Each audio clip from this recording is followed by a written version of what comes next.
what I heard from the panelist was great. The discussion, the presentations, whatever was done. Uh, this is for Sanjeev sir. I'll put it like this: apart from the technical things, apart from the regulatory thing, apart from whatever is discussed, there is one major thing, that's a workforce, the workforce trained man skill, which is a major requirement of the industry. If I put it like this, how important are workforce training, succession planning, and cross-functional collaboration in for energy performance improvements. So how would you respond, sir? As far as workforce is concerned, we need to understand one thing. See, it's not only that AI driven, it is all industry. If you start an industry of your own, you look at minimizing the manpower that is deployed. Gone are the days had manpower in large numbers. And when we say operational efficiency, that is also a part of operational efficiency. Obviously, any operator or any owner looks at these things this way only, okay, to anybody. That's why you see whenever something happens in the organization and organization gets into loss, the first thing to suffer is an employee. So what you need to do is train, retrain, and make them such that they can take up multiple tasks. Multiple tasks, like a person who is there in operation takes partially the care of maintenance also. So perhaps he also learned somewhat AI.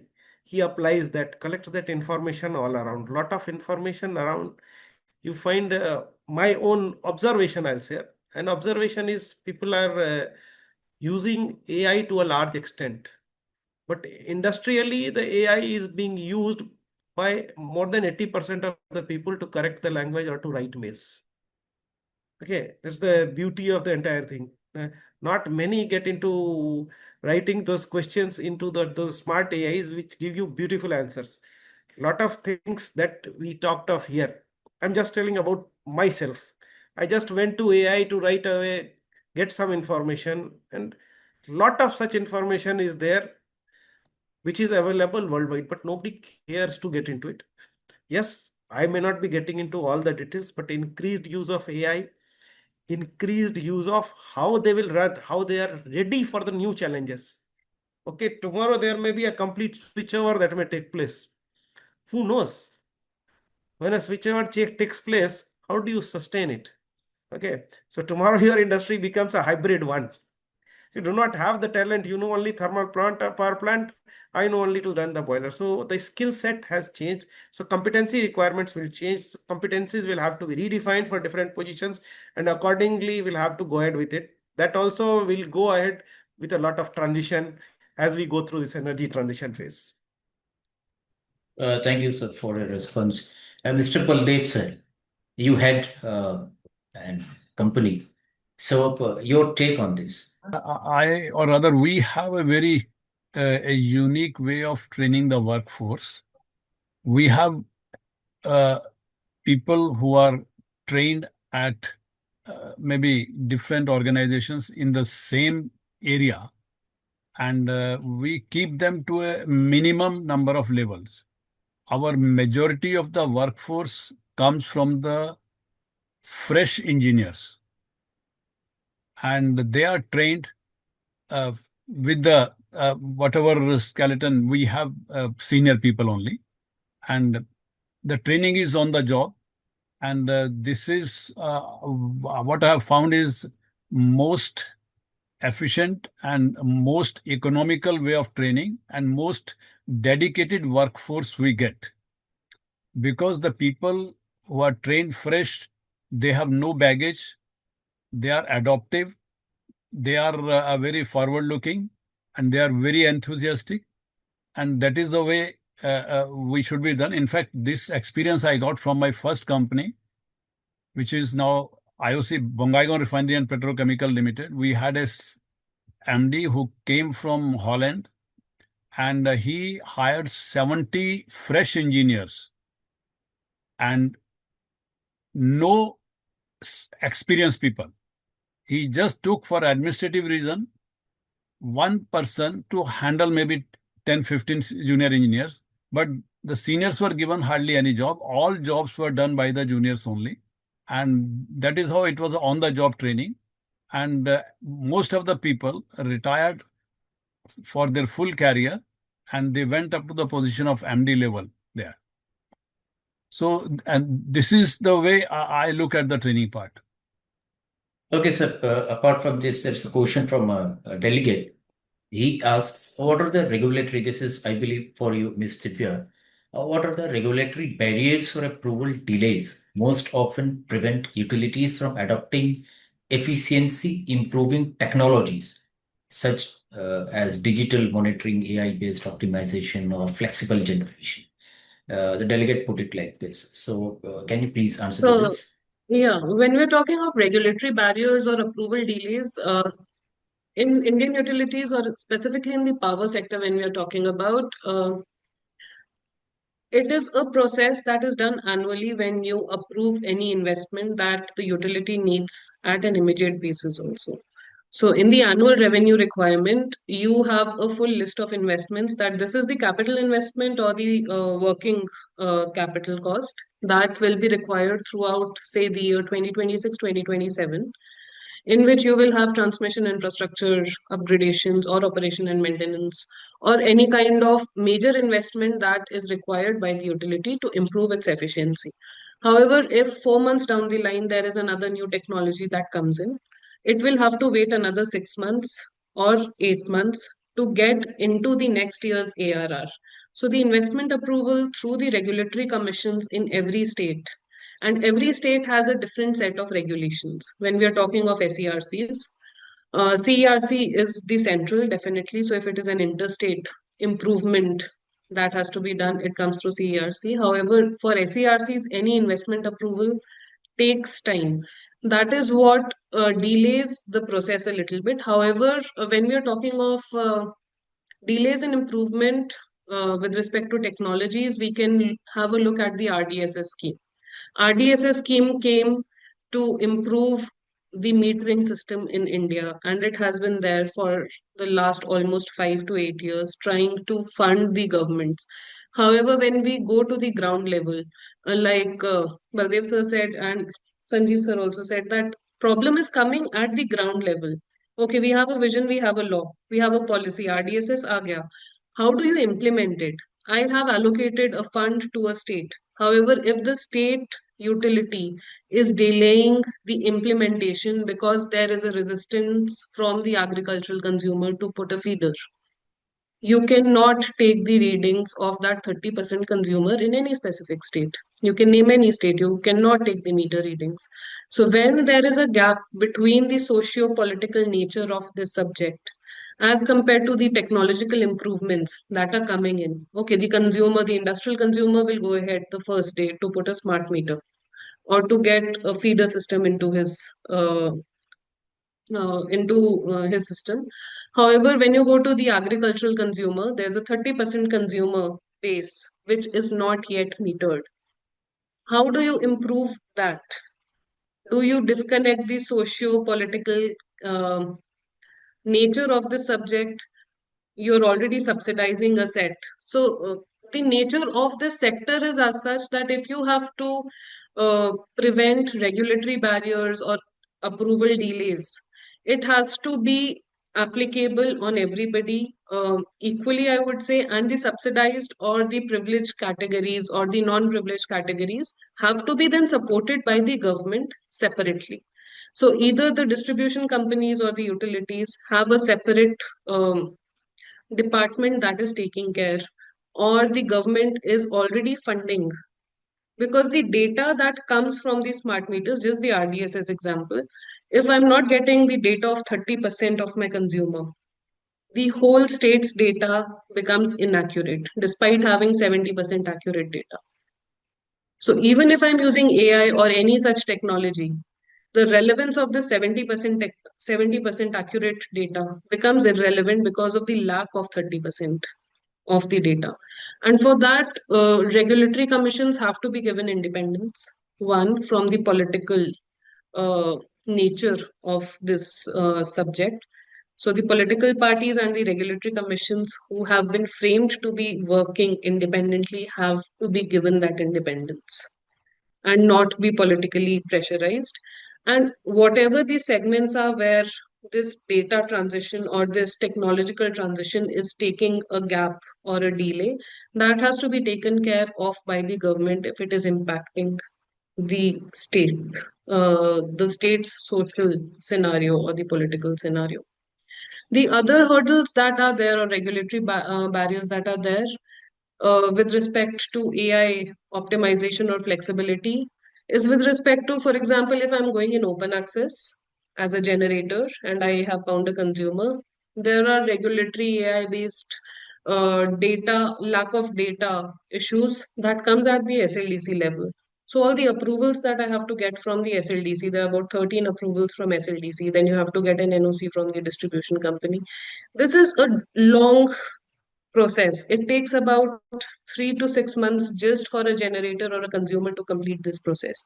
If it can become a one window process, like single window process, like it has become for a lot of other things, these operational hurdles that come in the process of getting something done can be reduced.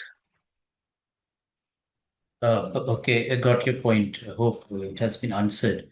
So, heading to Mr. Ega. Sir, uh, whatever is happening right now is the crisis, energy crisis, if we speak this way. And generators are strategically moving ahead with whatever possibilities they have. So I just want to understand from you as a generator, basically the thermal generator, what strategies are you adopting to maintain that reliability in the power generation part? So the crisis is happening because of this integration of RE, basically. Mhm. First point. Because of this integration of RE, since it is intermittent and variable, we have to fill the gap. So to fill that gap, we had to have storage like BESS or RE, number one. Number two, since everybody is conscious about enjoying the energy, everybody is going to use the electrical energy. So demand is skyrocketing like anything. So to meet that demand of the consumers, we have to establish the power stations, whatever it may be the form, whether it is fossil fuel or RE, on a fast phase. The average establishing time of thermal power station in nowadays, it is coming to 4 to 5 years. Solar is 1.5 year, BESS is 1.5 year. So by planning the demand correctly, we should be well ahead of it. This is as far as the generation is concerned. And the second point is the most important point everybody is missing, that to evacuate that energy is a systematic evacuation system of transmission system is required. If you observe, some 20 to 30 gigawatts of solar or other forms of the energy are available without evacuation system. So evacuation system is not ready, but the generator is ready. Especially this is the case with RE. So we have to address these three problems. Then certainly we can meet the requirement as you asked. Got your point, sir. Sanjeev, sir, Mr. Ega was speaking about, we have to be well ahead of time. Are we moving ahead with that? Are we planning something to be well ahead of time? Do you see it in the Yeah. coming? Yes. We are ahead of time. To be well ahead of time means, are there something We like need to be. That's the need of the hour. No doubt Okay. about it. That's the need of the hour. Yes, we are still behind it. Yes, due to various reasons. Maybe somewhere it is a policy paralysis, somewhere it is our own economics, somewhere it is the finances which determines everything. So we are still not there where we were supposed to be. Okay. So we need to change perhaps faster than we expect. Mr. Baldev, sir, your point, your take on this, sir, will be soon be winding up. I know people have to move out. Sir, please unmute yourself. We are right in time or ahead of time or things like that. As far as I talked about solar, wind, and all RE generation, we are well in time. In fact, we started at the right time and we implemented the regulations also at the right time. And the speed is also being maintained. We are meeting the whatever targets we have set, and even the future targets also seem to be achievable. That is regarding the timeline. What we say that there is no problem as far as the basic infrastructure of uh, renewable is concerned. Only thing is transmission definitely is an issue which we talked about, and actual implementation at the ground where we have yet to finalize what is good, what is bad, and what is working, what is not working, and we have to filter out night by fly by night operators and all those things so that the things remain workable. And regarding the other two questions, one question has been put by initially one by Mr. Gaurav Naik that relates to the point which I talked. It is, do we require combination of solar, wind, battery energy storage for ensuring grid stability? So the question is slightly to be redrafted. Solar, wind need not be combined. Solar is independent, wind is independent, and battery energy is again optional. If battery energy is available with solar or available with wind, it definitely helps to supply reactive power for the voltage stability in time of requirement. And the normal inverter, when it is connected with the battery system, it becomes a grid forming inverter and it is able to supply the energy to clear the fault. It becomes a proper system where we have the good inertia. And one more point I would like to add regarding the regulatory barriers for utilities. Utilities Sir, are sir, excuse me, sir. That I asked with Miss Divya. Actually, uh, she has told to say something, and then we'll wind up about the okay. regulatory point, Miss Divya. Uh, can I I talk think about regulatory one? Acha, okay. yes, sir. Please do, sir. Please wind up, sir. Okay. Regulatory point means barriers. I find there are utilities are themselves to blame for the you can say regulations which they are very well empowered to go ahead, but they are not going ahead due to maybe uh, some blocks which are preventing it, uh, like tariff structures. We should have tariff. Some states are having tariff structures where there is a KVH tariff structure, but most of the states have a tariff structure which is for the namesake. The They are not taking care of the overcompensation.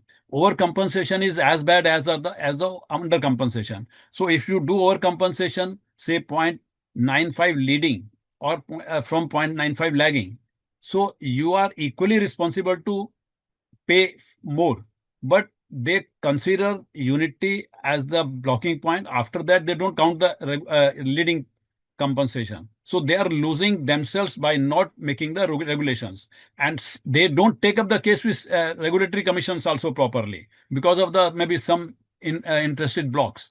And then there is another thing: power quality. Power quality doesn't pay back. It is a subject which you have to invest to avoid penalties, but people expect payback in power quality also. So hardly there are one or two states which have implemented the power quality uh, penalties. So these penalties, these tariff structures, they can bring lot of revenue which is sufficient for taking care of most of their issues, but they are not going ahead with them. So these barriers they themselves have been creating. Now, Miss Divya, do you agree with Mr. Baldev, sir? Sorry, Do you I agree missed. with Mr. Do you agree with him? I am. I won't completely disagree, but partially yes. Since having worked with the regulatory commission and also a distribution company, uh, till the distribution company is a part of the state government or it is a PSU. When we're talking of a state, the decision making happens at the government level, practically. One small example I'll give you. When we are talking of sitting in an SLDC control room and we get to know that there is sudden wind generation, say 3000 megawatt of wind generation has right now started, you have to ramp down your thermal and immediately have to make the transmission corridor available for the wind. And 10 minutes later, that 3000 megawatt reduced to say 500 megawatt. At that time, decision making has to be in the hands of the person sitting in the SLDC control room. Rather, it comes from a higher officer who may not be seeing that at that particular time. The other decision that FLDCs are responsible for is buying the cheapest power that is available in the market. But by the time that cheapest power that is available in the market gets the approval from four tables up, that power has already become costlier. So it is where the utility is losing money. So like Sir said, it is utilities that are responsible. Yes, the decision making is so relaxed. It has so much time due to the processes that happen within the system that there are certain inefficiencies or financial liabilities that the utilities are responsible for. However, most of the utilities are also facing regulatory assets is one of the major issues that major discoms are facing, which is the cost that has not been given back to them on the assets they have already put in the infrastructure that they have already placed. Supreme Court has time and again said that you need to clear these regulatory assets by passing it on to the consumer. But because electricity is, like I've said so many times, socio-political subject, if I give a 40% tariff hike to my consumer who thinks that the tariff is given by the government and not the regulator, a layman in today's India thinks कि आपका बिजली का bill का rate जो है वो सरकार fix करती है. It is not the government. It is the regulatory commission.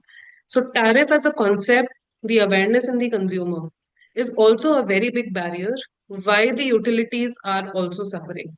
So an aware consumer will be more responsible for the utilities' financial health, and the utilities' financial health and its officers are also responsible for that. But an independent working system, for example, as soon as you privatize a distribution company, the losses start reducing, the efficiency starts going up, the revenue collection becomes better, subsidies start going down. Orissa is one example. Delhi joint venture is another example. Maharashtra is another example. So we are seeing this, but for that we do not have to privatize the utility. We have to adopt their working culture, where it is independent of the political interference in decision making at a commercial level. Thank you very much.